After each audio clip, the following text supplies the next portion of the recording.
Assalamu alaykum. UNTV Tor televiziyasining aziz ko'rurmanlari. Bizning bevosita suhbatimizga qatnashib, suhbatimizga daxil bo'layotgan, ushbu damlarni biz bilan darqamda o'tkazayotgan dunyoning har qaysi joylaridagi Uyg'ur qarindoshlarimizga oliy ehtirom. Biz bugungi programmamizni sizlarga bo'lgan go'zal tilaklar va orzu istaklar bilan boshlaymiz. Allah'ım bizlerni tirishquchilardan ve izlengüchlardan qilg'ay. Men sizlar uchun xizmat qilishni o'zimning baxtim, ta'lim, xushallig'im deb biladigan sirdosh do'stingizlar Xadicha Uyg'ur. Muhajiratdagi hayotimizda biz nurg'ulg'a masalaga duch kelyapmiz. Shu masalalarning biri nikohlanish masalasi. Yani en mühim mesele yani nikahlanish meselesi. Çünkü inak bo'lgan bir aile, inak bo'lgan bir jamiyatning, gullanayotgan bir jamiyatning oldingi sharti. Muhajiratdagi Uyg'urlar yoshlardan va o'rta yoshlardan, tunji nikohlang'uvchilardan va qayta nikohlang'uvchilar bo'lsin, hammasi ota-onasi, urug' tuqqanlari, qarindoshlari bu yerde bo'lmaganligi uchun ularning o'zaro tunishishi, fikr almashtirishi tez to'xtayotidu. Ya'ni Uyg'urlarning har qaysi davlatlarda tarqoq o'ltiraqlishi sababidan ko'rishish va tushunish fursatlari tez to'xtayotidu. Shu sababdan biz elchi programmamizni yo'lga qo'yib, ashundaq uchrashamayotgan, tipshamayotganlarga bir sahna hazırlashni muvaffaq ko'rdik. Balkim bu programmamiz orqali nurg'ulg'an to'ylashamayotganlar uchrashib qilishi mumkin.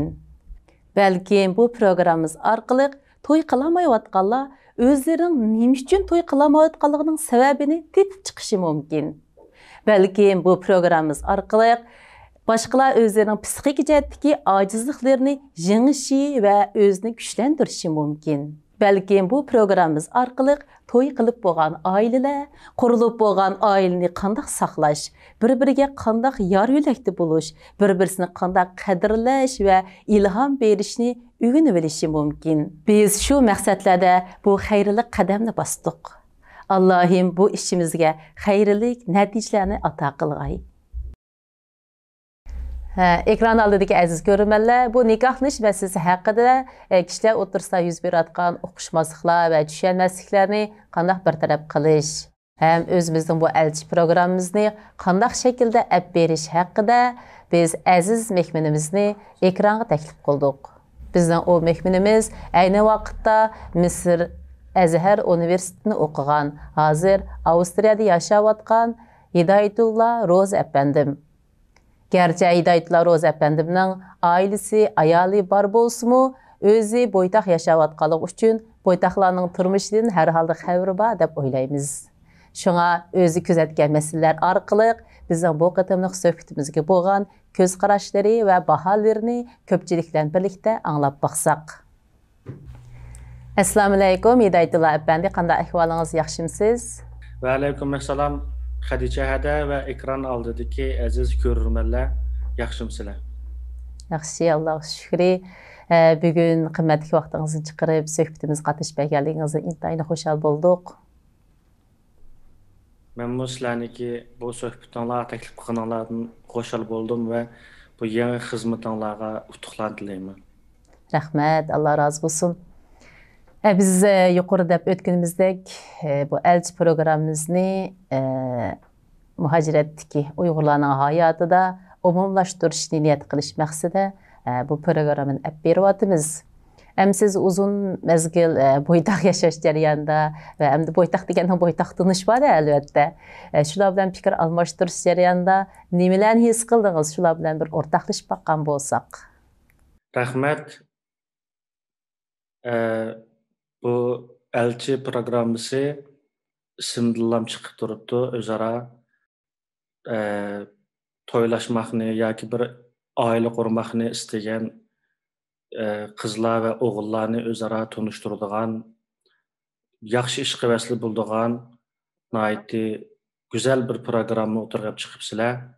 Uyg'urlarniki chet eldagi nüfusumuzning oz bo'lish va tarqoq yashash sababli shu yaşlarımızın arasında toyuluşuş meselesi hakikaten kıyınçılık bo'latıdı. To'g'ri. Biz endi hammamizga ayon bir mavjudlik krizisi holatida yashayapmiz. O'sha sababli biz o'zimizning mavjudligimizni saqlab qolish, hayotligimizni davom qilish uchun buning birdan bir vositasi bo'lgan illiq oila qurish bilan amalga oshira olamiz bu mavjudligimizni davom qilishni. Hem biz üçün hazırki hayatımızda en zarur bir meselenin biridir bu. Shundoq. Nikohlanish masalasida Uyg'urlarga oid yuksak ahamiyat bergan va millatimizda mukammal bo'lgan bir nikohlanish madaniyatimiz saqlanib kelayotgan bu bizning hayotimizning eng muhim bir qismlaridan biri boshqa millatlarga o'xshashlar. Biz asli vatanda bo'lsa bizning nikoh ishlarimizni cho'nglar o'zi mayli qizning bo'lsin, mayli o'g'ilning bo'lsin bir qo'llab o'rinlashtirib qarshi tarafning qandaq oilaning qizi yoki qandaq o'g'ilning qizi o'ziga qaysi jihatlarni mos kelamdi kelmam degandeklarni surishti qilib cho'nglar o'zi o'rinlashtirib turgan ishdi. Endi biz chet elda tuyuqsiz kelgan bu ishlardan ko'pchiligimizning tayyorligi yo'q. O'qish sababli, tijorat sababli, xizmat sababli, sayohat sababli va yoki tuqqan yo'qlash sababli chet elda turib qolgan bo'lg'achqa bu kelgan fojiadan biz bu masalaga qanday muomala qilishni bilolmay qoldik yoki tayyorligimiz yo'q. Hem tang'irqab qoldik. Tang'irqab qoldik. O'sha sababdan jamiyatimizda bu bir ijtimoiy masala sifatida o'tirg'a chiqdi bu qizlarning va yigitlarningki turmush masalasini hal qilish.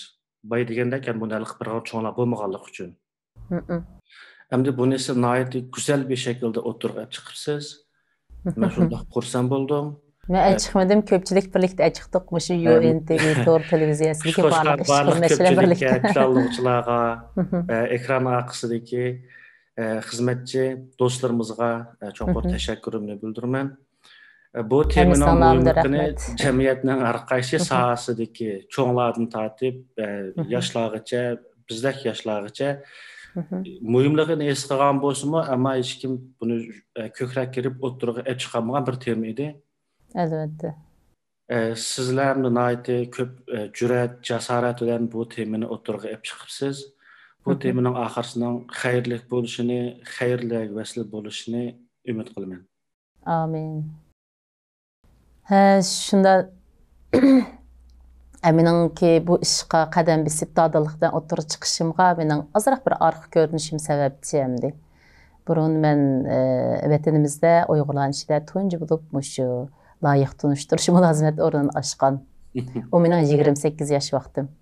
Shu vaqtda men dadillik bilan ma yo'q ishkan demay, men mushni qila olmayman-chuqum degan ishonch bilan o'tirib chiqqandim. Bir kun va qiziqish bo'lgan.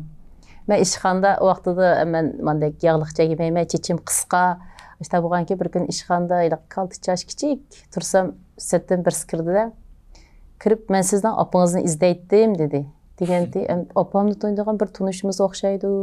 Ve opam yaqinda ya bir kelman demsa deb meni o vaqt opam guchungda. Opam kelman demagandi, siz qanday bilsiz opamning keldiganligini, unda gap bo'lmagan desam, ve opangiz kunda ishxonada turmamda deydi. Yo'q, tushunmadim desam, men shu deb mening ismim dedi-da degandi. Voy men shu desam, voy kulib hayron qolib, men sizning bu nemangizga qarab, chiroyingizga qarab chiqib mush o'rinni ochgan mas'ulning qizi deb o'ylabdim. Men sizning radioda o vaqt biz men televizorga chiqmagan vaqtim, radioda tunji qitim mushta ishni yo'l qo'yibsiz degan vaqtida radio programmasini qabul qilgan ekan, men ovozimni anglab, böyle tushuntirishlarimni bilgandan keyin bir yoshga cho'ng Do'q pensiyaga chiqqan, ko'zoynaklarni taqab o'tirdigan tajribali bir ayol qizga o'xshaydi deb o'ylabdiki, shunda birsi deb tasavvur qilib kirsa, kichikman birisi turganda, 28 yosh vaqtim u. Shu bilan opangiz qani deb so'rabdiki.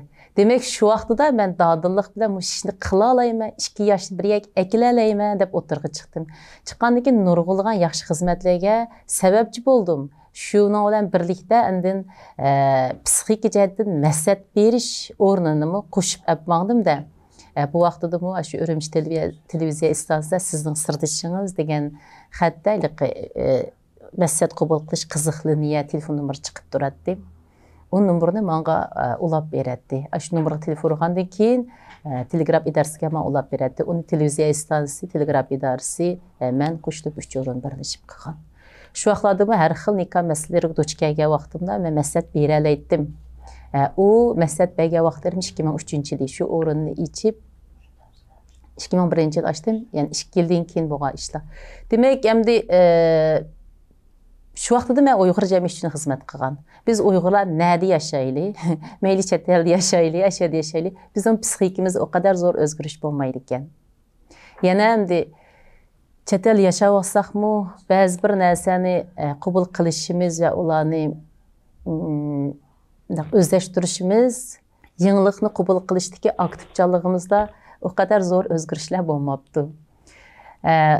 Yani birisiga men chet el chiqqandan keyin endi ABMsiz degan masala sababidan yoshlarning tanishishi va qayta nikohlanmoqchi bo'lganlarning tanishida nurg'ulg'an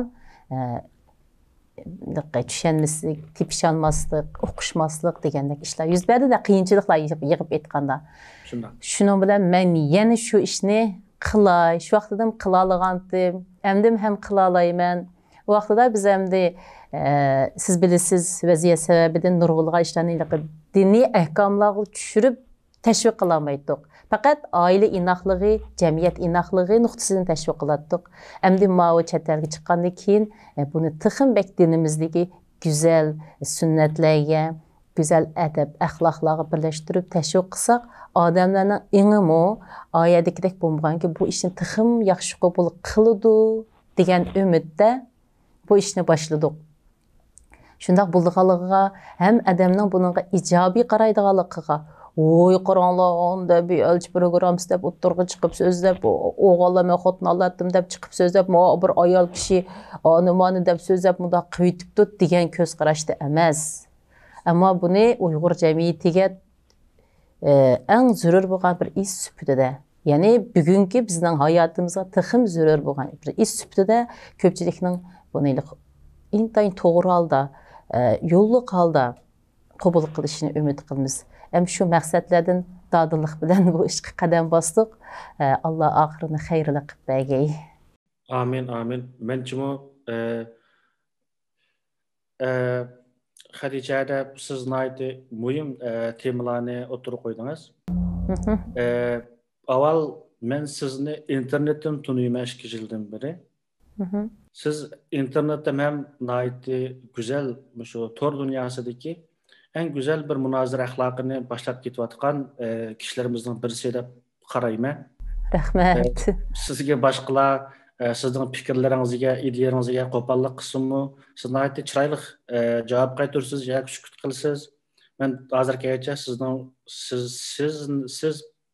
sizga qo'pollik qilgan yoki adabsizlik qilgan yoki fikrlaringizni, ideyalaringizni qabul qilolmaganligiga bir qatim to'ng tekkanligingizni, qo'pollik qilganligingizni qat'iy ko'nmadim.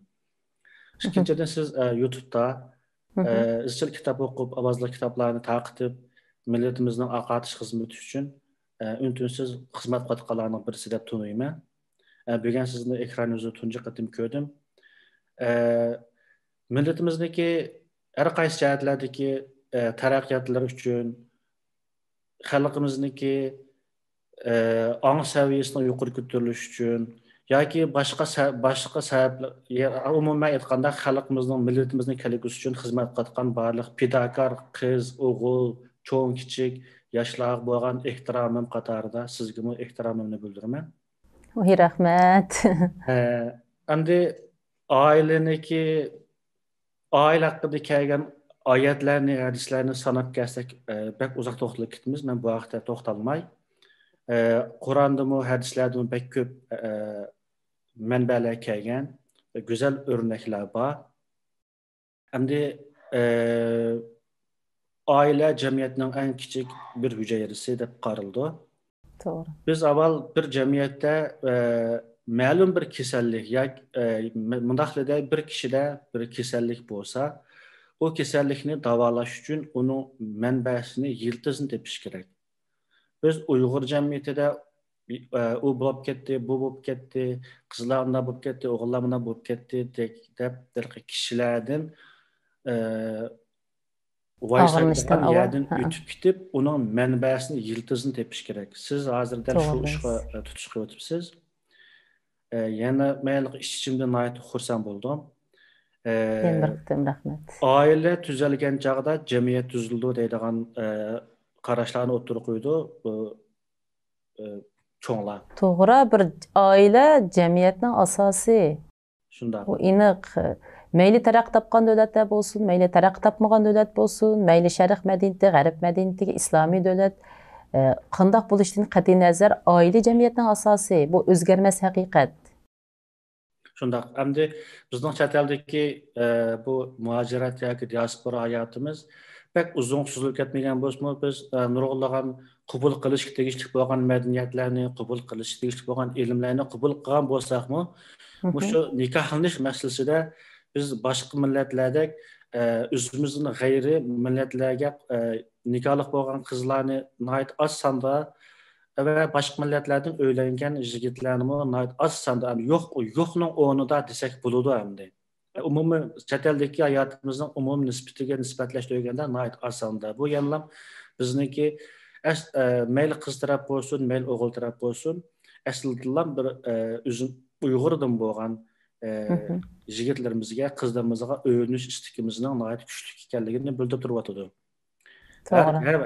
Her bir yaşlarının yoki o'rta yosh qayta nikohlanmoqchi bo'lganlarniki ongsiz va angliq holda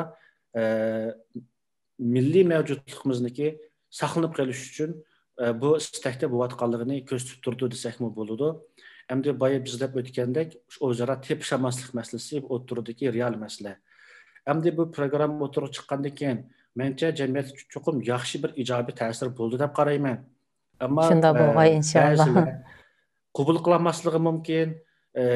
Programning oxirini qanday bo'lishini balki bu programma men yaxshi bo'lib ketdi deb qarayman, yaxshi bo'lmay to'xtab qolishi mumkin. Mayli qanday bo'lishini qat'iy nazar biz avval Uyg'ur jamiyatida kam bo'layotgan narsa birsi dadillar kam bo'layotdi, jur'atliklar kam bo'layotdi, ixtisosliklar kam bo'layotdi. Adam yo'qmi desa, o'tirdi yuridi. Ammo bir ish ehtiyoj tushganda, ma'lum bir sohaga ehtiyoj tushganda shu ishni qildiganlar kam bo'layotdi.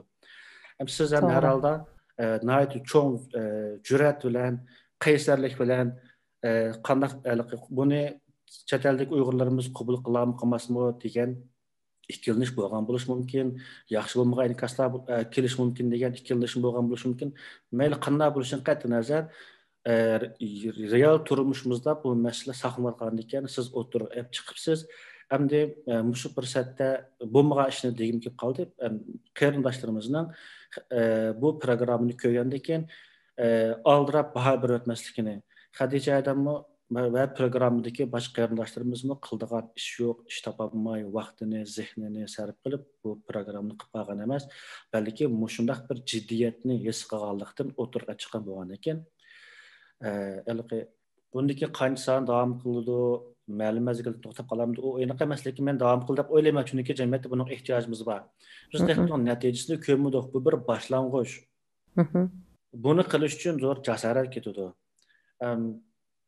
Programmaning oxirisining qanday bo'lishidan qat'iy nazar bu programmani o'rlashtirganlar bu qadar bir jasorat, ya'ni qabul qila olammi, qilolmasmi xalqimiz degan bir jasoratni ko'z oldiga ep qo'yib turib chiqqan ekan, o'tirib chiqqan ekan, bizning qo'llashimizni agar qo'llayamsanglarmi salbiy gap so'z taqatmaslig'inglarni idiot bo'lmaslig'inglarni, qo'pollik qilmaslig'inglarni, o'zinglarning qallisida o'ylab olgan bir o'lcham bor. Anda bu sunnat kuchli, bunda bu sunnat kuchli. Shu biz bilgan sunnatlarni hadimizni biladi, bu programmani o'rlashtirib olganlar biladi. Hem biz Türkiye, mesela köp sağlık Uygurlar Türkiye'de yaşayatımız. Türkiye'de başka Arap ülkelerde İslam devleti deb atalgan devletlerde mi?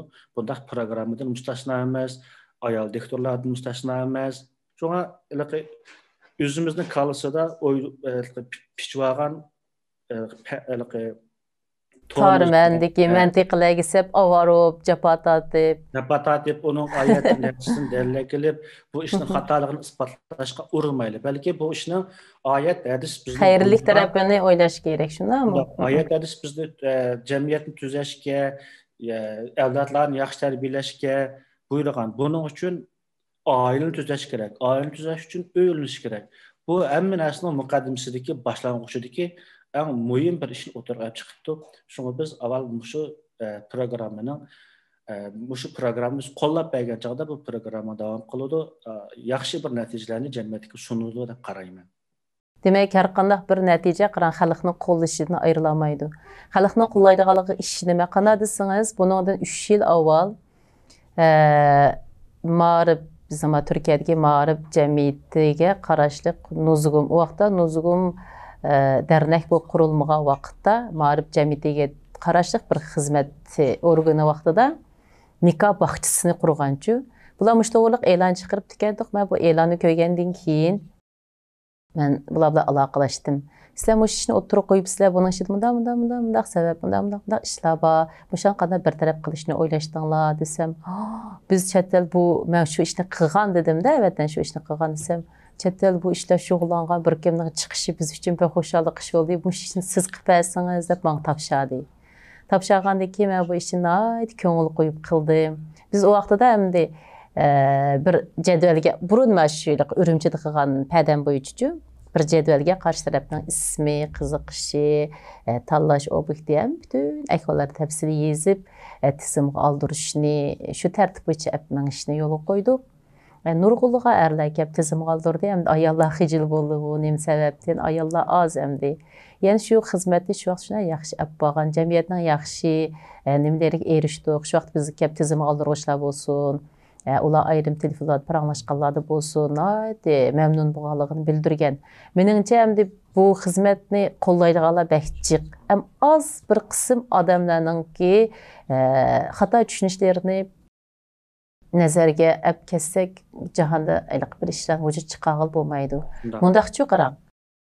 Odamlarningki 10-20% passiv fikr qiluvchilar bo'ldi. 10-20% intayin ilg'or aktiv fikr qiluvchilar bo'ldi. O'ttirdiki 60%dan 80%gacha odamlar agashkuchilar bo'ldi.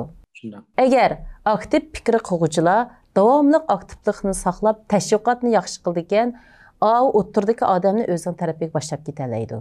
Agar ular tashviqotni yaxshimay, ular odamlarni ixtiyoriga tashlab qo'ysa, ularning ko'pincha qismi passiv fikr tahlil qilganlar tarafiga o'tib ketadi.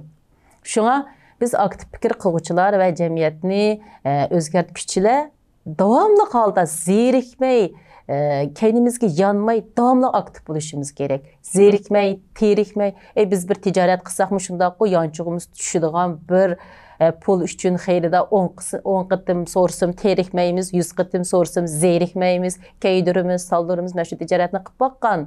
Qilimiz-ku ashunchalik chidamchanlik bilan qilamiz.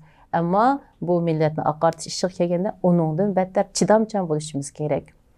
Şu işlerini qilgan vaqtida az bir qism insonlardan bir passiv fikrlar keldi, lekin ularni e'tiborga olib ketmadik, chunki qilayotgan ishimizning yo'linishi to'g'ri, maqsad to'g'ri, nishon to'g'ri. Niyetimiz to'g'ri, uni Alloh biladi. Shunga hozir bugungi kunda men nurg'ulg'a insonlarning qo'llaydiganligi ishonchim komil. Ba'zida o'ylashi mumkin. Öz vaqtidan boshda yozma shakl orqali tunishtirishni qildik, u hozir bek xizmat ilgari surilmay to'xtab qolibdi. Buni qanday shakllab berish mumkin deganni hozir televizor ko'rishlar o'ylashayotgan bo'lishi mumkin. Men shu so'ramoqchi edim sizni. Ha, siz so'ramoqchimi? Buni men o'zim deb beray. Biz bu programmamizga bugun mana programmamizni ko'pchilik ko'rdi. Ko'rgandan keyin öyleniş niyetide bo'lgan yigitlar biz bilan aloqalashib bo'ldi. Qanday shaklda deganda, bizningki ilxat sandig'imizga gap qoldirsin. Bizning ilxat sandig'imizning adresi UNTV 2021. Shu xat qoldirib, mening bu programmaga aktivlik bilan qatnashqim bor. Bir ta'limni sinab boqay. Mayli, ya baydan chiqa, ya saydan chiqa degandekchi. Dadiliqdan o'tirg'i chiqsa, biz qo'llaymiz. Shunday. Shundan programmamızga taklif qilamiz, suhbat o'tkazamiz. Shu jarayonda qarshi taraf o'zining bildirishga tegishli bo'lgan ahvolni samimiylik bilan bizga uqtirsa bo'ldi. Buning mundaq taraflardan ortiqchiligi bor. Biz yozmachi shakllik tunishtirish, nimalar abbaduq ham jamiyatimizda nurg'un do'stlarni tunishtirgan, bu do'stlarni tunishtirgan urug' tuqqanlari havola qilgan, meni palay bir tunishim bor deydi. Lekin u tunishini aş adam özünü özü tunugandek qarşı taraf tunumaydı. Özünü öz tunuşturgandek tunuşturamaydı qarşı taraf. Şuna qızlarlıqı biraz yetir qaldıgan, biraz işlemey qaldıgan ahvallar mevcut. Mence yigitlar özleri ekranga chiqib, özünü özü tunuştursa, qarşı taraf birinci qol materialga erişidi o vaqtda. Yigitlar darlı bulonlacıma. To'g'ri. Shu bilan qizlarmi, boshqalar tunishtirgandan odamning o'zining so'zlayotgan vaqtidagi chiroyidagi ifoda, samimiylik, rostchilik degan narsa chiroydan chiqib turdi uchu. Shuning bilan deb hech bo'lmasa 30% diagnozni ekrandagi so'z qilish holatidan qo'ya oladi. Ani keyin ham odamlar men kelishib ketalaydi men paranglasam bo'ldi-ku deganlarni o'ylaydi ko'nglida. Ko'z ko'ngilning ayniki deydigan gap bor cho'nglarda. Ha, to'g'ri deysiz. Bundan desam nurg'ulg'an qizlar o'ylab qolish mumkin ko'nglida. Yey, biz xat yozib, uy palonchi loyiq topma deb ekran chiqib ekansiz, men bulandim deb xat yozamdiq deb o'ylab qolishi mumkin. Lekin qizlar undaq o'ylamanglar. Şu sizlar xat yazmasanlar, biz sizlarning o'rninglarning neligini bilmasak, kimliginglarni bilmasak, biz oldinlar borayli desak, unda imkoniyat bo'lmasa, yigitlarniki va'dasiga vafo qilish va bu maxfiyatlikni saqlash bosqichi butun programmaning eng muhim halqasi. Muhim, to'g'ri. Biz ansiraydigan nuqta bu. Endi men bir Uyg'urninki orasidan chiqqan bir o'g'il bola bo'lish suhbatim bilan men shundaq deya olmaymanki, Uyg'urninki, Uyg'ur erlarininki har qandayiniki g'ururi o'ziniki qizlarda, adillarda, singillarda. To'g'ri, ha. Har qanday bir ishga ochiq kelmagan bir yigit o'ziniki singillarining, adillarining ismlari boshqa bir yerda yaxshi bo'lmagan bir xil shaklda tilga ilinsa yoki yaxshi bo'lmagan shaklda shu qizlarimizning yaxshi bo'lmagan shaklda ismlari sirtlarga chiqib qolsa, har qanday odam roziz bo'ldi, o'ng'aysiz bo'ldi. To'g'ri deysiz. Masalan, bizga nisbatan shu bizniki hamma shundoq emas, ammo bizniki madaniyatlarimizdan biroz jiroq bo'lgan, hatto Minkoxon bolalarimi bu xil tuyg'uni bog'liqiga men kafolatlik qila olmayman. Shu mayli bizga xat yozgan qizlar bo'lsin, mayli xat yozmagan jamiyatdagi boshqa qizlar bo'lsin, biz mushu xil mehribonlikni, mushu xil muomalani, mushu xil to'g'ri bo'lgan pozitsiyani shularga bildira olgan chog'imizda jamiyatimizda texnik bir xil inoqlik bo'ladi va qizlarniki dadil bu programmaga chiqishini va bu programma orqali o'zining loyiqini topib olishga va andan biz Uyg'ur qizlar chatalik tegib ketdi, turk tegib ketdi, ko'rlik tegib ketdi, arak tegib ketdi deydigan qoqshashning oldini oldigan birdan bir chora shu. Biz qizlarimizga bexatarlik tuyg'usi, xotirjamlik tuyg'usi, ishonch, kafolat tuyg'usi biraligan vaqtimizda bek to'g'ri dedingiz. Ishkilanmay biz Uyg'urlar bilan uylanishga, yotliq bo'lishga hech bir ishkilanmaydi. Boshqa millatga ketib qolmaydi. Ularning boshqa millatga ketib qolishining büyük çoğun sebeplerden birisi biz şu başka milletke tegib etken kızlarımızga biz ütleşik tegişlik şu mecburiyetlerimizni, şu cesaretimizni, şu gururumuzni bilemeyen buluşumuz mümkün. Avval biz hayatın özümüzün izlep bakışımız gerek. İşenç duygusu, hatırcanlık duygusunu veremezlikten bu sebep babiyede. Abaytiyakı bek doğru dediniz, bir gepinizi bek doğru dediniz. Her bir erkek, muş çeterliki her bir qizni özünün acizdek, sığınısıdek qoğduğanda, onun nəm şərifini aşında qoğduğu vaxtıda, o vaxtıda ular üçün fidakar bulduğun qızlar əlbəttə çıxıdı. Şuna. Bugünkü Uyg'urlarning turmushida ayollar mayli g'alaba qozongan bir erning turmushi bo'lsin yoki normal yashayotgan jamiyatning o'tir qatlamida yashayotgan bir erning turmushi bo'lsin yoki bir dehqonning turmushi bo'lsin, ayollarning, qizlarimizning, onalarimizning fidokorligidan mustasno holda bo'lgan emas bu Uyg'urlarning bugungi qadar yashashimiz, hayotlarimiz va natijalarimiz. Muşta bugünkü dünyadan qarab baxan sizmi chet el hayotimizda har qaysi sohada avangard bilan oldida ketayotganlar yana ayollar ko'p soliqni egallaydi qarang. Her qaysi adamda küstüp baxsız birden sanap birden misal qilib o'tamızaqmı, chet eldagi barliq Uyg'urga ayan.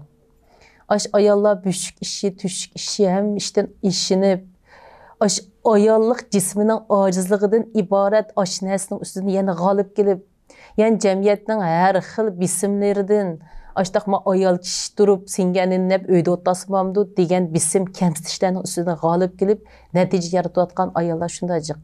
Agar aştaq berildigan imtiyoz, tushunish erlarga o'xshash bo'lgan bo'lsa, ne natijalar meydon keladi. Shunda. Aşında bastırılış, kemsitish, e'tirof qilmasliklarning orqasidami yani nurg'ulg'an natijalar meydon kelib chiqyotidi. Ayol dadillik bilan shu ishlarni vujudga keltiryotidi. Ayollar erlarning tushunishiga, qo'llashiga, ishonch berishiga muhtoj. Ondan keyin hozir bizning Uyg'ur erlarimizda Uyg'ur qizlarni men ayol bo'lganligim uchun ayollarning qayoshi bo'lib emas. Men butun Uyg'ur millatimdan qayoshi. Şu narsani haqni haq deyishimiz kerak. Haq so'z, naq so'z. Nurg'ulg'a erlar ayollardan og'rinishni biladi. Shu og'rinishdan burun o'zlik savol qo'yib boqdimi? Atrofidagi ayollarga, qizlarga samimiy yuragidan, chin ko'nglidan, vafodorlik nuqtasidan muomala qila oladimi? Oldi bilan shularga bir ishonch, xotirjamlik tuyg'usini bera oladimi? U qizlar chet elga chiqarishgan akisidan, dadisidan, enisidan ayrıldı. Aş erkekler dadının, akının, eninin o'rnidagi bir xotirjamlikni, bir qo'llashni bera oladimi, his qildira oladimi? Shu narsani his qildira olgan vaqtida u qiz ondan, men bu yigit bilan to'y qilsam, men yolg'iz qolmaydi ekanman. Ertugün balliq bo'lsam-u, mening balamni beqishib berdi ekan. Chunki chet eldagi nurg'ulg'an qizlar balaliq bo'lib qolsa qanday qilamiz degandan ansirab to'y qilmaydigan qizlarjiq. Nima uchun? Ular çünkü onun aldığı balı beqib baxmağalığı üçün balı beqish təcrübesi yo'q. Onundan ansiraydi, to'g'utdan ansiraydi. Endi doktorxonalarda operatsiya qilib berish ham bugungi texnikada qulaylik bo'lib ketdi. Shundaq bo'lsin, bir tug'ut, bir o'lim bilan barobar. Undaq vaqtda endi mehribon kishilarning ota-onasidan bo'lishini xohlaydi. Ular onundan ansiraydi.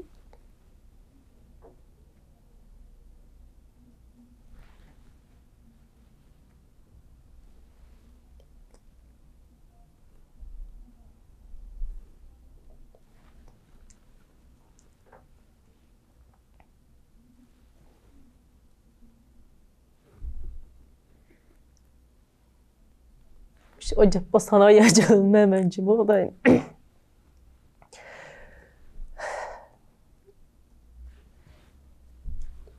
Ko'nglingiz yerim bo'lib qoldi edi. Men davom qilay oxirsini. Men ishonmanki, bizning Uyg'ur o'g'illar mardona, qaysar, mehribon, oilaga kuyunishni, qizlarga kuyunishni biladi.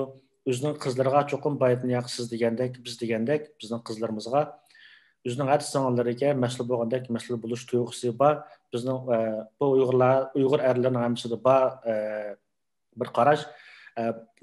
Siz deb o'tdingiz, az bir qism bir jamiyat bo'lgandan keyin o'ndig'im bo'ldi. Az bir qism e'tibor qilinmasak bo'ldi deb. Mehribonlik haqida nihoyat amaliy, real bo'lgan misoldan birini deb beray. Odam berganda sarf qilganda erishadi. Meniki yash jihatdan tang to'sh, ammo ilm jihatdan menga ustoz yo'liq bo'lgan bir qarindishimiz bordi. O'zi Azarda o'qigan. Balkim 1,5 oy ilgari qarsam WhatsAppniki storiesiga bir narsa chiqarib qo'yibdi. 3 tal qutiga tuproq, uning ichiga urug' sotdi. Nimaning urug' ekanligiga men diqqat qilmabdiman. O 3 tal qutini og'iz bir narsa terimiz aşıqlı holatda, ya'ni tuproq bir narsa terimiz. 3 tal qutiga tuproq qo'yib, uning ichiga don selib, uni donniki har bir qutining sirtiga 3 tal xat yozib qo'yibdi. Birsiga Allah'niki ikkisiga nihoyat go'zal ishqilab suhbatni yozib qo'yibdi. Hozir esimni qolmabdi. Bir tal qutiga qo'pol gapdan birini yozib qo'yibdi ekan. O quti o'sib chiqqandan keyin o'xshash tuproq, o'xshash muhit, o'xshash havo bo'lqi. Meni qat hissiyotchanlikdan bo'lgan gap emas, men real voqeani deyapman. Rosa voqeani, ikki haftadan keyin bo'lgan tergandaki altı bilen 2 haftadan keyin altını store'a çıkarıp koyup ekan. Asıllık gap bilen yazıp koygan qutudaki üzümlük şunda chiroyli, güzel üsüptü. Ma bir sirq tasarbilik emas. Hakikaten de aşındaq qo'pol narsadan tergan narsaniki balkim onu agar keyin programmamizni ko'rganlar bu degan yo'g'a qanday mumkin bo'ldi deb qolsa balkim u qadimishimizda sinab boqsa bo'ldi. Uni chiqarib qo'ysak bo'ldi. Mening demoqchi bo'lganim silliq so'z tashniyara deydigan bir gap bor. Kuyimchanlik, mehribonlik odamga emas, üzümliklarga, tuproqlarga men bir xeyr ajab bu qanday mumkindir deb o'yladim. Oxirida o'zimning xuloslagan narsa silliq muomala, go'zal axloq har narsaniki yumshatadigan, ayvash keltiradigan, beg'ishlaydiganning manbasi shu ekan deb o'yladim. Ya'ni sizning gapingizga bayonli axloq haqida so'zlab ko'rmoz biroz yerim bo'lib qoldi. Ya'ni bizning o'g'illarimizning beg'ishlash haqida. Ya'ni men endi oxirida buni xuloslamoqchi bo'lganim güzel muomala, güzel axloq, güzel xuluq mayli bizning dinimizda bo'lsin, mayli bizning kishilik örf odatlarimizda bo'lsin, kishilik turmuzda bo'lsin, bizni Ahmad birib kelgan bizniki Uyg'ur madaniyatimizning yuksak bir nuqtasi. Şuna bizniki yigitlarimizning boy degandek qaysar, jasur, botir bo'lish bilan birga mehribonligi ham bor. Axloq ham axloqlik tarafimi bor. Bu jihatdan men bizning yigitlarimizni bu jihatni yaxshi chiqib ketalaydi deb ishonch bilan qarayman. Şuna bizning qizlarimiz dadil, qaysar bo'lib, o'g'illar o'zining sirni saqlaydigan ishini shu cho'ng bir gap bor, fursat tayyorlik badam keldi deydigan. Mushu jihatda o'ylanayotgan, tayyorligi putgan ideya jihatdan bo'lsin yoki boshqa jihatlardan bo'lsin, tayyorlik putgan yoshlarniki bir kun bo'lsin qatnashib, o'zini namoyon qilishini orzu qilsin, shundaymi? Bu jarayonda o'g'illar bek dadil bo'lmog'i kerak. Farhod Shirin, Leyli Mejnun, G'arib Sanam qisalarini anglab cho'ng bo'lgan biz. Masalan, Farhod Shirinning vassak yetish uchun tog'larni talqon, bog'larni bo'ston qiladi. Leyli Mejnun uchun cho'llarga chiqdi degandek, G'arib Sanam uchun cho'llarga palindi. Bular bir aşıq-məşuq qıssa hikoyalar bo'lsin, lekin erlardan talab qilgan fidokorlik, jasurlik, mardonlik ash qissalarimiz orqali bizlarga yetkazilgan. Shundaq bu muhabbat mangulik tema hamda vasliga yetish uchun fidokorlik ko'rsatgan bu Farhodlarning she'rlarining, Laylaning bu qissalari yolg'iz biz Uyg'ur adabiyotlar bo'lib qolmasdan Fars adabiyoti, Arab adabiyoti, Turk adabiyotining bor. Yana bu dunyo adabiyotida qahramonlikning vasliga yetishining bir ozroq jasurlik, badal to'lash, fidokorlik namoyon qilishdan ifodalanganligi bu dunyo adabiyotining buni ko'rib olish bo'ldi. Albatta bizning yigitlarimiz dunyo adabiyotiningki bu talablardan albatta bizning yigitlarimiz bu taraflarda jasurlik ko'rsatib ketishida ishini shundaymi? Ama işinime. Bu programını şu qandaq bo'lar degan niyat bilan o'tirib qo'ydik, ammo yuragimda shunda bir ishonch borchu. Siz bilasiz, mayli qarqatimish to'g'riliq bir nimalarni chiqarib qo'yman Facebook bitimga. Munozaralar qaynab ketadi, nurg'ulg'ali yaxshi tilaklarda bo'ladi. Ham burun o'zim shu ishni qilgankin menda mush narsaga bir sezgurlik borchu, bir kasbiy odatdan to'qamdi. Mush narsa bir sezgurlik bor. Diqqat qilma har qaysi nuqtadagi temalarga. Lekin buning uchun nurg'ulg'an erkaklarimizni xo'sh bo'lganligini, qizlarimizning mush sabablar orqali o'zini ifodalab, yaxshi bir aktiv holatda aktivlik bilan bir o'tirg'i chiqalaydiganligi ishonaman. Bunda gapchu, masalan siz hozir Avstriyada, abaq misolim bo'yicha siz yana bir loyiq izlayman deb ekran. Misol, ekran chiquvchi bo'ling. Siz mash Avstriyada bir yerlarda yashayotgan Uyg'ur qizlarini siz bilmaysiz. Sizning burun kelgan cho'nglarmi va boshqalar faqat atrofidagi aloqa qilayotgan tuniydiganlarni tuniydi, bilmaydi. Germaniyada shundaq, Gollandiyada shundaq ve başka dünyanın başka yerlerdeki Uygurlar yaşayotgan devletlerde hem şundaq. Cəmiyyət sorunu arlaşqan, başqalar arlaşqalan tunuğan bilan aralashmagan tunmaydı. Ular ayrım bir toplum bolup öz aldığı yaşaydı yani ba'zilarchi. Yani jimjit yaşayotgan insonlar bor. Tor dunyosi orqali ashta bir-birini biladi. Tunuyamaganlar tunuşudu. Ashta gap qoldirsa qiza tashabbuskor ay yigitninki o'zining ahvolini o'g'ala samimiy holatda o'zining sarguzashtlarini haqiqiy holatda o'zining ortiqchilik kamchiliklarini qarshi tarafga nim beralaydiganligini o'zining vujudida nim borligini ifodalagandan keyin quyushirib turgan qizlar ular o'tirg'i chiqdi. Men ashta o'ylayman. Menchimi? Ha, biz kichik vaqtimizda bir ish esim keldi. Bizning mahallamizda yoshga cho'g'ib qolgan biraz kalasini azroq ben suyuva desem zanglık qilganlik emas, endi azroq bir yetilishi bir normal bolalar bo'ladi-ku, bu normalgu. Aşağı bir sıfatda 27 yaş kirib qolganda, bizning mahallada endi 22-3 yoshga kirib qolgan yigitlar to'y qilsa, o vaqtlarimizda bizning kichik vaqtlarimizda 10 yosh vaqtlarimiz bir xil eg'ir oldigan vaqtlar-ku endi. O 25 yoshlar kirib qoldimki, shu cho'nglar zanglık qilib deydi. Hey, xotnomamsa, desa, o'lma deb. Sen xotin chiqmaydi jumo desa, chiqdi. O kalaşnam cüptü va, mağım cüp çıqıdı deydi. Biz degen külüp, şu gap bizden mahallimizde bir turaqlıq ibare, idiom qaylagan.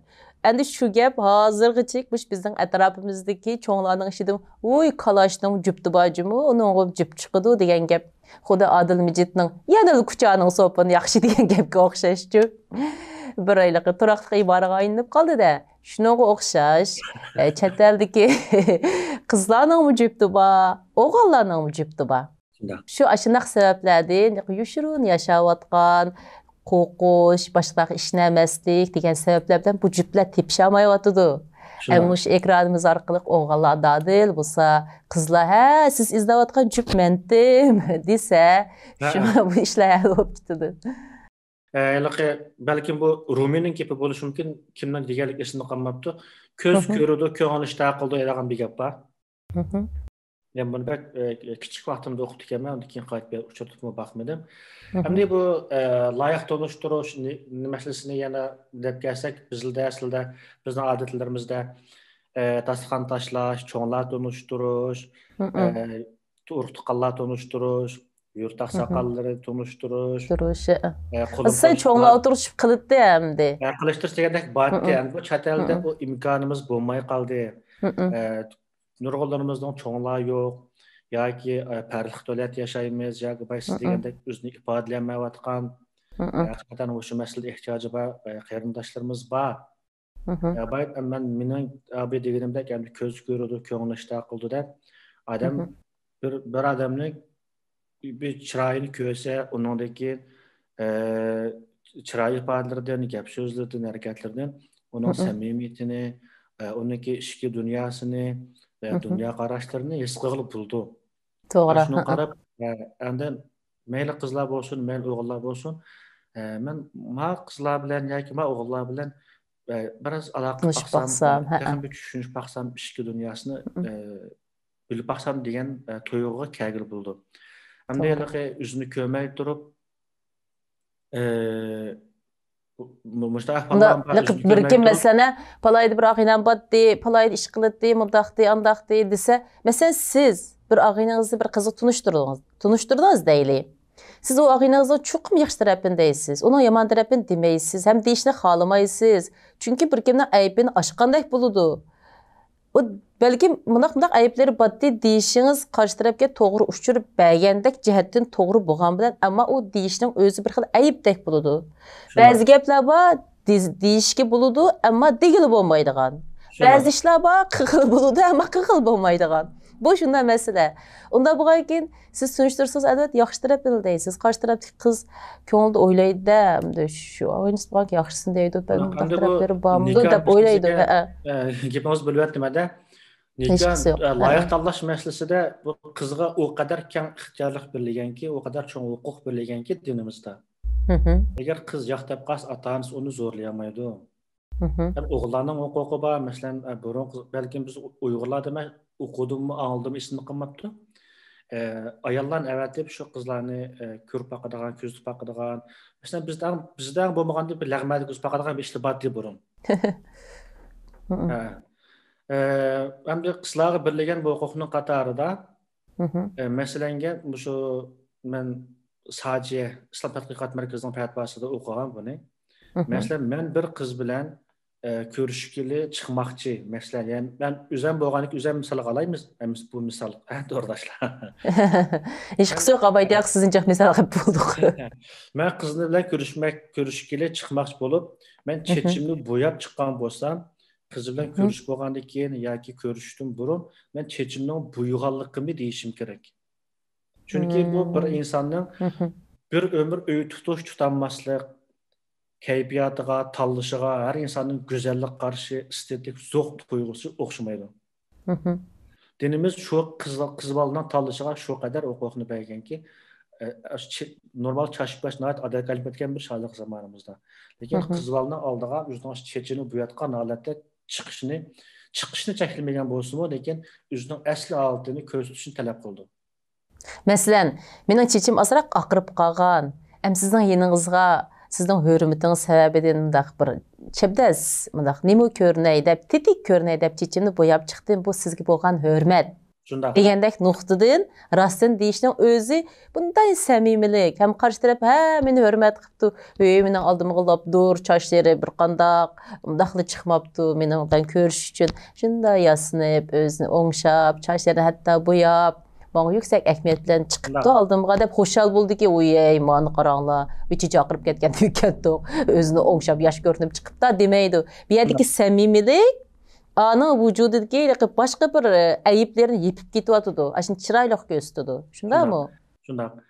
Meslengem deyil ki bunu yani bunu şart qilishning kelimasi boy deganda har insonning estetik to'yg'usi o'xshamagan bo'lgandan keyin bir kunlarda u oldin deb yoki o'zining haqiqiy ahvolini bildirmagan chog'da masalan u işte aqchashliq odamni xohlamaydigan yoki ma'lum bir yerlarni o'stirayotgan odam xohlamagan bir kunlarda tabiiy holat asli chiqib qolgan bo'lsa u qarshi taraf eng yoqtirmagan qubluqlanmaydigan tarafda bo'lib qolsa bu tabiiy pek ümitsizin.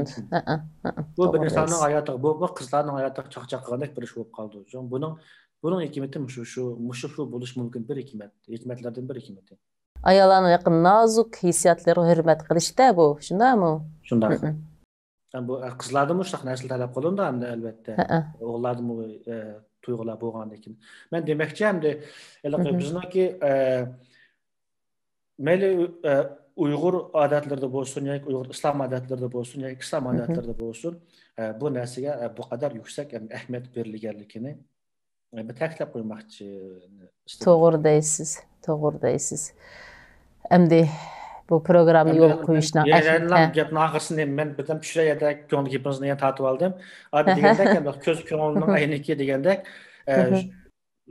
yigitlar mishaga o'ziniki aynan ahvoli bilan chiqqan chog'da qiz tarafga bir iliqlik bir olish mumkin. Rostchilik, samimiylik nima yassun qarang. Biz andiki shu vaqtida biz qizlarga ashundaq bir tuyg'uni beradigan chog'da bizning shu programmani qilishdagi maqsadimiz hosil bo'lgan bo'ldi. Bunun üstüge Yusuf Aleyhisselam'ın rastçılık sebebinden Allah Teala egem siddiqim deydi şundaqmı? Şundaq. Bu rastçılık, samimilik Allah yaxşı görən xislat ekan. Çoxum qarşı tarafga onu chiroyli ko'rsatdi. Şundaq.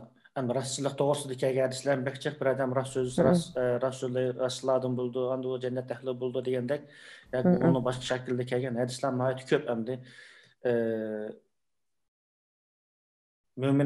Mümin qo'rqamdi Rasululloh va mümin qo'rqudi degan hadislarning rivoyatida mümin yolg'on so'zlamadi, Rasululloh yo'q mümin yolg'on so'zlamaydi deb yolg'onchilik rivoyati. Payg'ambarimizdan so'raganda musulmon ma günah ishni qiladi, a günah ishni deb bir qancha gunohlarni degan qo'y hamda uningda. Eg'ir gunohlarni degan, qiladi degan, ammo musulmon yolg'on aytamdi desa yo'q degan. Chunki yolg'onchilik hammasining sababkori bo'ldi. Shunday. Endi bu gaplarni biraz diniy tema kiritishimiz sabab endi demek biz endi iman etgan musulmonlar bo'lgan ekanmiz, mayli biz amallarımizga amallarning eng yaxshilarini qila olgan bo'layli, qila olmagan bo'layli. Bəzi işlərini to'liq ado qilayotgan bo'laylik, qilmagan bo'laylik, ammo biz iymon etgan musulmonlar. Shundoq. Undaq ekan biz yana mush rostchilik, samimilikda Alloh yaxshi ko'rdi degan niyatda bu nikohga haqiqiy muomala qilsak, o'zimiz rostchil, samimiy bo'lsak, Alloh bizga eng yaxshi javobni berdi. Eng yaxshi odam bizga uchardi. Eng yaxshi jo'rni bizga uchrashtirdi. Shundoq. Baş sizin təklif qilishimdagi bir maqsadni degandim. O maqsad to'g'ri bir paranglashayli. Siz hamda hozir hayotınız bo'ytaqda hamda.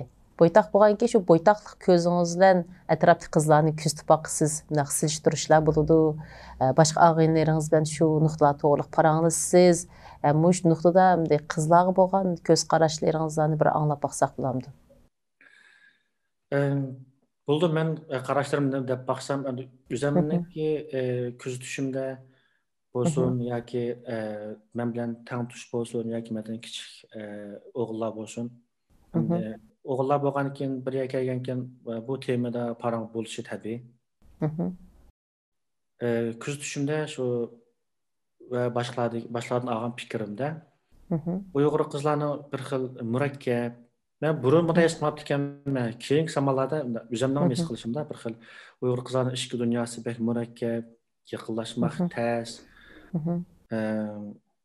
ki ya pek çık bir nefs talep kılamdı oğulların diyendek kirak bir tuygu bağımlı. Miş bundan tuygu kilise diyende, Mişadım o kegel uzun boğan, yaşavatkan, metenden her qaysı şeylerden, Janub, Şimallardan kegen yaxshi yigitlar bor ekanmish davlatda.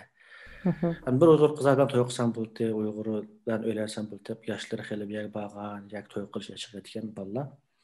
Shu muvofiq nomzod deb bo'lolmay yoki ushqush bo'lolmay degandek turib qolgandan keyin shu xil tuyg'ularga kelib qolgan ahvollar bor ekan. Mening kuzatishimda men biroz ashnaroq mikin deb qarayman. Men gapingizni shad bir bo'lib qo'yay. Mundayçu bizning qizlardik va chet ellik qizlarda bir xil olaylik o'ziga nisbatan bir qo'g'dinish pardasi hosil qilib olgan. Bu nereden kelgan deysiz? Bu yana yig'ib aytsak, ota-onasi tayinlagan aka-singillarining, aka-inilarining hindi bo'lmasligidan, tayinlagan dadasining hindi bo'lmasligidan bo'lgan. Uning oldidan men bir takrorlab o'tdim. Burun qizlar bir kim talab qo'ysa yoki yiqillatsa, uncha bek qo'rqib ketmaydi.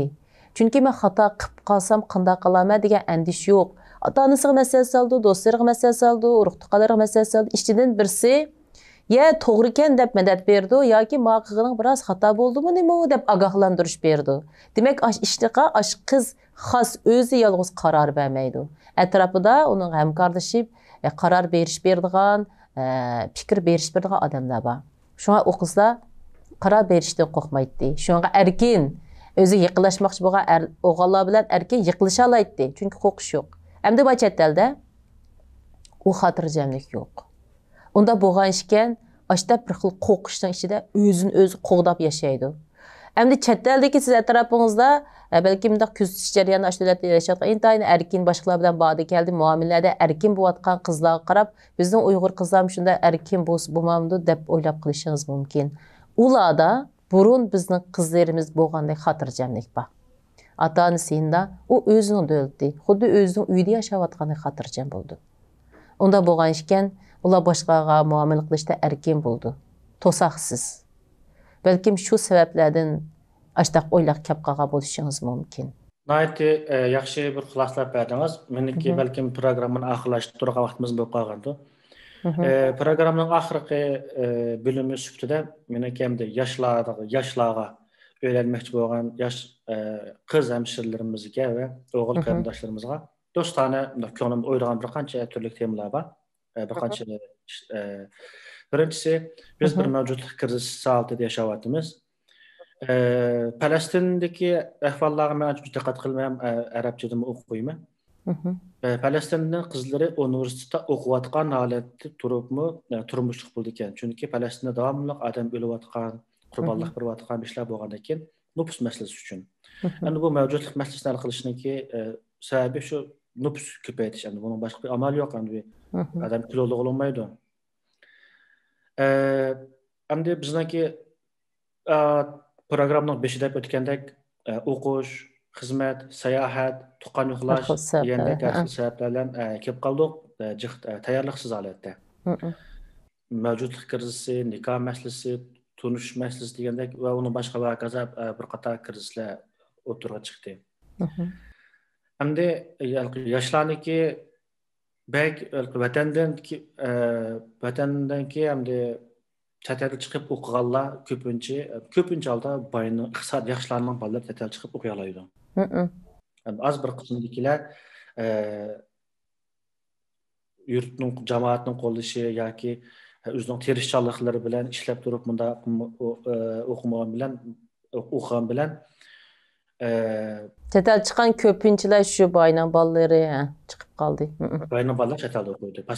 Pasport olish masalan emas, pasport olish uchun bepatman pul qachaygan gap endi. Uchun aytgan chog'da. Endi bizning vatanda bu tuyuqsiz bo'lgan bu fojiadan biz musofirchilik, iqtisodsizlik, namoratchilik bizni qabul qilolmayotgan bu ahvol bor. Yani buni qabul qildi deganim buni o'zgartirishga tirishmayli deganim emas. Endi mayli biz buni o'zgartmayli, oldimizda bir reallik oila qurish mavjudlik degan mavjudlik kirisi degandan iborat bu bir pida badal to'lash bir bosqichi bor. Endi bir Uyg'ur bo'lgandan keyin Uyg'urlikning badalini to'laydigan mayli qiz bo'lsin, mayli o'g'il bo'lsin, har bir kishilarniki his qilgan kishilarniki badal to'lash majburiyati bor endi. To'g'ri. Chet eldagi bu yosh qiz yigitlarimiz vatandagi bayashotlik tushidan uyg'onib reallikni qabul qilib, endi bu reallikni qabul qilsin deganim ham iqtisodni ahvolini o'zgartirishga tirishsin deganim emas. Ammo biz bir mavjudlik krizisida yashayotgan bir millat bo'lgandan keyin, bir millatning farzand bo'lgandan keyin, millat badal tilayotgandan keyin bizning bu millatningki mavjudligini qutqizishga badal to'lashimiz kerak. To'g'ri. Bir shaxsga bo'yinda qarz bo'yishamdi. Kimning qo'lidan nima kelsa, mush millatimizning mavjudligi va taraqqiyot uchun qo'lidan nima ish kelsa, shuni qilish hammamizning bosh tortib bo'lmaydigan majburiyatimiz. Shunga sal atdımı tushib, uzangidimi tushib, shartlarni aniq tuallashtirib, imkon bor bir oilni qamdab qolgandek, bir turmush qurib qolgandek imkon bo'lsa, turmushni birini barpo qilib. Emişe bir gap qısturay sizga. Bizde bir gap bor-ku, bəməsdən iş pişmaz deydigan. Belki şu qızlarning detiq yiqib qalsa, atdan, uzangidan hammasi tushishi mumkin. Shunday. Bu qizlar deganda qizlarni biz pedagoglar bo'ldik, detiq yiqib qalsa bu cho'qim tushidi. Detiq yiqadigan qizlarni boyaqash uchun ham aktivlar programmaga chiqish kerak. Bu shart. O'g'illar aktivlar o'zini ifodalab, başlar ishonch, eng muhimi ishonch va xotirjam tuyg'usi berish uchun.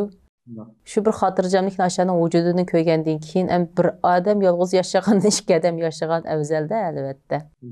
Vaqt qizlar aktiv qarar bereleydi deb o'ylaymiz. Bu yolg'izlik hayot xatim birliganda psixik jihatdan xotirjamlik bo'ldi. Bir odam o'zini yiqinib bo'lgan chaqda bir oilada xotirjam bo'lgan chaqda andikin jamiyatdagi ishlarni taraqqi qilib bo'ldi, Allohga bas qilib bo'ldi. Buni bu vaqtda men ochiq so'zlashimning hojasiz. Endi yana bir jihatni aytganda biz bir narsani cho'qim tushunishimiz kerak. Birinchi avlod ko'chmanlar yoki birinchi avlod muhojirlarning to'laydigan badali zo'r bo'ldi. Biz vatanda masalan Turkiyaning o'ttiruvchi iste'mol saviyasida yaxshi bo'lgan bir holatda yashagan bo'lishimiz mumkin. Albatta. Buni Turkiyaga chiqib qaragandan keyin his qilib bo'ldi. Chet el chiqqandan keyin biz hozirgacha qubliqlamayotgan bemaslar turklarda iqtisodiy ahvol andoq yoki kiyinish jihat andoq yoki yemak ichmak jihatda bular go'shtini qavib solmaydi, to'q go'shtini qavib soldi yoki pideganni qavib soldi yoki pomidorni qavib soldi degandek gap so'zlar ancha-muncha bor. Dengiz bo'yiga chiqib qavib solib qolsak bu gaplar bo'ladi. Bu eng kichik bir o'qitishlar misollar bor endi. Yuqorilarini selishtirib bo'lmaydi. Men demoqchi o'g'lim biz yüzümüz hazır, biz mayli qanday bo'layli biz birinchi avval ko'chman, qo'pollik qilsak ko'chman, yaxshi muhojir. yoki ijroat qiluvchilar. Biz tunji avlod bu muhojirlar. Biz har qancha tirishgan ahvol ostidami yerlikdak bo'lolmaymiz. Nayt az bir qism oldi bo'lsaqmi, yoki iqtisodiy jihatdan bo'lsaqmi, bizning ma'naviy jihatimiz, ruhiyatimiz yiltiz vatan bo'lg'ashqa, vatanga bog'lanib, mangu g'eyrətlik, musofirchilik his qilamiz, vatanga o'xshaydigan bir yerlik bo'lsa, ko'nglimiz yerim bo'ldi, jig' tutdi, bo'ldi gapni xulosa qilam. Bu muhacirat hayotida biz mangu yerliklik davlatdek bo'lolmaymiz. O'zimizni yerlik davlatdagi shu g'amsiz, shodmon yigitlarga, efendim, yigitlarga, qizlarga selishtirib, ilk vatandagi uzangimizdan tushunmay yoki turmushimiz istemoqchi bo'lgan malikimizni yoki oqatli shahzodamizni izlayolmay, buniki shartlarini cho'ngaytib o'tib turib qolmay, abi degandek baldar tutugidek yerda azroq baldar tutulab, shartlarni kichiltirgidek yerda kichiltirib bo'lsa, biz millat xarakterli duch kelayotgan bu krizisdan mavjud axloq krizislardan hammamiz qo'limizdan kelishicha qutulib ketishga bir as qo'ysak ekan, to'p qo'ysak ekan, yoshlarimiz bir jasur bo'lsa ekan, mag'rur bo'lsa ekan, o'zini ifodalash ekan. Har qaysi shaklda bu programmalarimiz har qaysi shaklda o'zlarini ifodalash ekan. Chunki kelgusini o'zgartiradiganlar yoshlar. Vatani bu odamlar deydiki, bu vatan kelgusining, bu vatanning kelgusi yoshlarning qo'lida. degan Vatani bağlayacaq deydi şu gapni. Yaşlar qaldırımız, yaşlar üçün güzel bir vatan qaldırımız deydi. Dövleti var, vatanı bağlamı. Elbette bizə tıxım o gapni deyişimiz gerek de. Bu gapni içəbə kirib ketmək. Əmdi biz kəlgüsümüzün özgərtdiğanlar, yallıqımızın özgərtdiğanlar yaşlar. Şuna biz yaşlar qaysı şəhərlərdən dadil bulub özümüzü ifadələb, qolumuzun kəydək xizmət bolsa üstümüzü elib, bir yanından qol, bir yaqadan baş çıxırıb, tirmişib, güzel kültürümüz, güzel istiqballarımız üçün küçük qoşuşunu Çin dilindən ümid qılmam. Rəhmət Hidayətullah əpəndim. Şundaq yaxşı. Ərlənin, boytaq ərlənin nöqtəsində durub, meydanda durub, şuraya yaxşı gəplərini dediniz, bəzi yürək sözlərinizini dediniz, bəzi ifadələrinizini dediniz. Bətarafda bu proqramımızı görüb durğan qeyrindaşlar, nurg'ulg'an narsani his qilib ketdi, ko'ngilda ma'lum bir narsalarni o'yladi deb o'ylayman. Bugungi suhbatimizdan biraz boshqalarning o'zining turmushiga aktivlik bilan muomala qilish uchun bir harakatlantirish kuch paydo qila olgan bo'lsak, o'zimizni to'liq baxtli va xushal his qilamiz. Hamda chet eldagi yigitlarga, bo'ytaqlarga tavsiyalarim shuki, dadil bo'ling. Bizim programımızı qatnışın. Özünüzün əhvalını, özünüzün tələb fikirlərinizni, qarşı tərəfə nimələrni ata qılalaydıqlarınızı həmini dadılıq bilən. Çət əlinin məlum bir yerlərdə sizin görünüz sizni saxlab durwatıdı. Şunda qılıb bugünkü elçi programımızı nima üçün yo'l qo'yamiz degan temada ilib berilgan söhbətimiz müşədə ayaqlaşdı.